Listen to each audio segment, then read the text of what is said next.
Pleasant day, everyone. My name is Carmina D. Muhammad from BSED English 3A. This is my report all about the confessional movement, New York School movement, and Black Art movement. But first, let us explain what is confessional movement. Confessional is a highly personal style. Colloquial. The term colloquial it is use of informal or familiar language. An example is saying gonna rather than going to. As the popularity of confessional began rapidly grew in the 1960s, the form in which it was delivered also changed.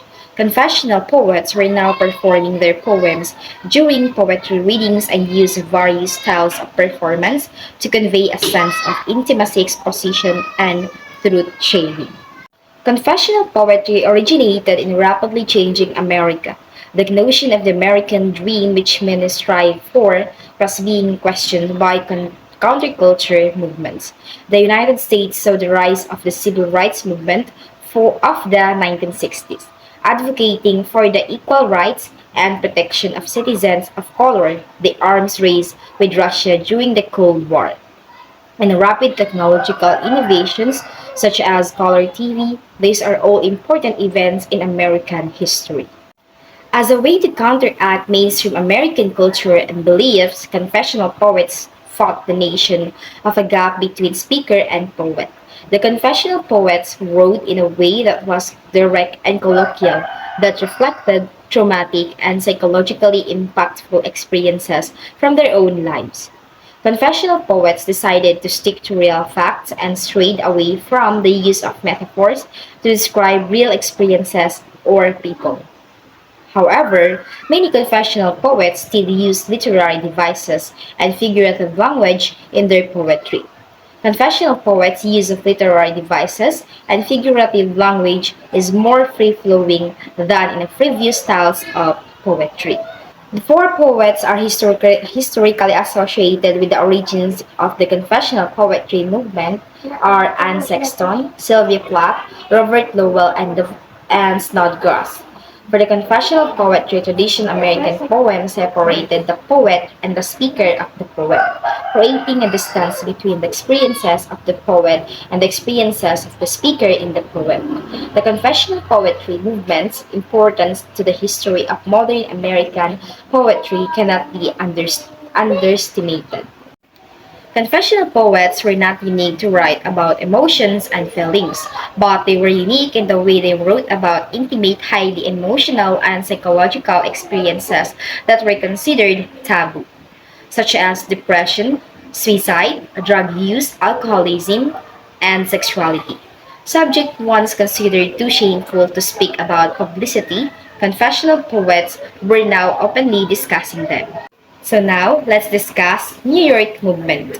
In the wake of World War II, an informal group of artists referred to as abstract expressionists, or the New York School, introduced the first major avant-garde art movement to develop in the United States, with a focus on spontaneity, improvisation, and process. Their works range from large-scale, gestural compositions to explorations of open fields of color. Across these works, abstraction was a means of conveying profound expressions of self through their styles varied widely. These artists shared the concern with creating art that was appropriate to the new world order of the atomic age. Now let's move on to abstract expressionism or New York movement. American painting that began in the late 1940s and became a dominant trend in Western painting during the 1950s. The most prominent American abstract expressionist painters were Jackson Pollock, William de Kooning, Franz Klein, and Mark Rothko. In the wake of World War II, an informal group of artists referred to as abstract expressionists, or the New York School, introduced the first major avant-garde art movement to develop in the United States, with a focus on spontaneity, improvisation, and process. Their works range from large-scale gestural compositions to explorations of open fields of color. Across these works, abstraction was a means of conveying profound expressions of self. Through their styles varied widely, These artists shared a concern with creating art that was appropriate to the new world order of the atomic age. New York School, those painters who participated in the development of contemporary art from the early 1940s in or around New York City during and after World War II. Leadership in avant-garde are shifted from war toward Europe to New York, and the New York School maintained a dominant position in World War art in the 1980s. Abstract Expressionism is the most important art movement to emerge after World War II. Minimal art, pop art, and new realist styles of the late 1960s, among others, all had their beginnings in New York. So, abstract expressionism are action painting, minimalism, or pop art. The next topic is the Black Art Movement. It was formally established in 1965 when Baraka opened the Black Arts Repertory Theater in Harlem. The movement had its greatest impact in theater and poetry.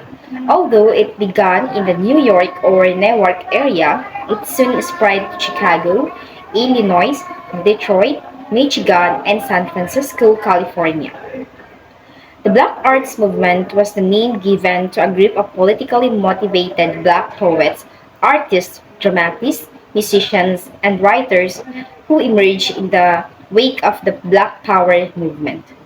The poet Imamu Amiri Baraka is widely considered to be the father of the Black Arts Movement, which began in 1965 and ended in 1975.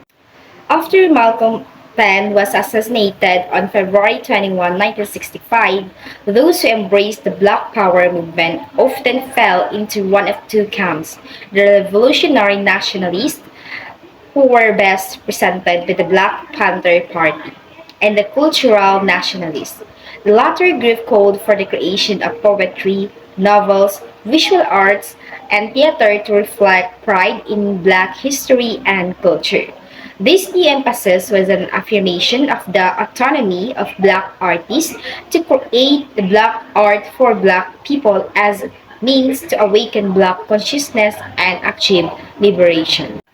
There was also collaboration between the cultural nationalists of the Black art movement and mainstream Black musicians, particularly celebrated jazz musicians including John Coltrane, Thelonious Monk, Archie Shepp, and others.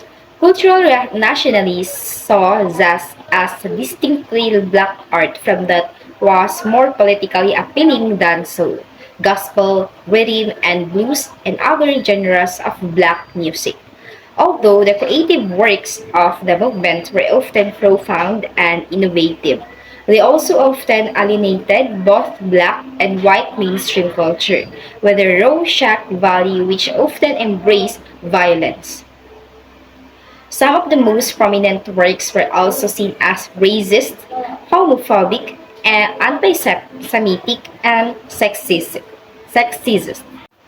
The movement began to fade when Baraka and other leading members shifted from Black nationalism to Marxism in the mid-1970s, a shift that alienated many who had previously identified with the movement. Additionally, Baraka, Nikki Giovanni, Gil Scott Heron, Maya Angelou, and James Baldwin achieved cultural recognition and economic success as their works began to be celebrated by the white mainstream. The Black Arts movement left behind many timeless and stirring pieces of literature, poetry, and theater. Ironically, despite of the male-dominated nature of the movement, several Black females um, writers rose to lasting fame, including Nikki Giovanni, Sonia Sanchez, Shang He, Audre Lorde, June Jordan, and Amo, and many others. Additionally, the Black Arts movement helped lay the foundation for modern-day spoken word and hip-hop. So, um, that's all for my report, for my topic. I hope you learned some insight in my discussions. Thank you for listening.